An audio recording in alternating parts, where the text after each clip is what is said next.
किस्सा प्यार का। एक बार की बात है, एक छोटे से गांव में जहाँ सभी सभी लोग एक दूसरे को जानते थे। यहाँ सबका सबका सबसे सुंदर लड़का अर्जुन और सबसे प्यारी लड़की सीमा दोनों ही एक दूसरे से प्रेम में डूबे रहते थे। अर्जुन और सीमा की प्रेम कहानी के बीच कहीं रुकावट आई, परंतु उनका प्यार हमेशा अटूट रहा। हर बार जब वो मिलते, उनको उनके दिलों की धड़कनें एक दूसरे को सुनाई देती थी। एक दिन गाँव में एक मेला आया। अर्जुन ने सोचा, इस मेले में सीमा को बताऊंगा और हम एक साथ अच्छे से वक्त बिताएंगे।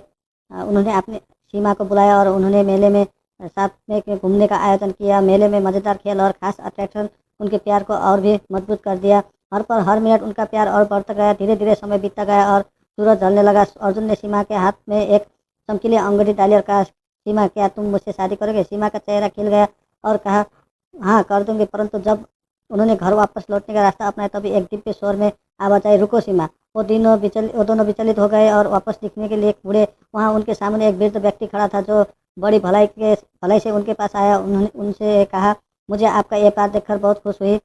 अर्जुन, तुम्हें पता है कि तुम्हारी माँ की स्वास्थ्य कमजोर है। उसके इलाज के लिए तुम्हें शहर जाना होगा। अर्जुन के आंखों में आंसू थे, क्योंकि वो अपनी माँ के प्यार को समझता था। सीमा ने उसे संभाला और कहा, हम साथ हैं अर्जुन, हम इस संघर्ष को साथ मिलकर पार करेंगे। इससे बड़ी परीक्षा के समय में उनका प्यार और मजबूत हो गया।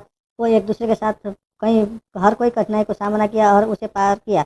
आखिरकार एक दिन आया जब अर्जुन की माँ की सेहत में सुधार आया। उनका इलाज सफल रहा और उन्होंने अर्जुन की शादी की सीमा के साथ कर दी। उनकी शादी में पूरा गांव ने भाग लिया और सभी ने उनके प्यार को बधाई दी। सीमा और अर्जुन की प्रेम कहानी गांव के लोगों के लिए एक मिसाल बन गई और इस प्यारी कहानी का समापन हुआ।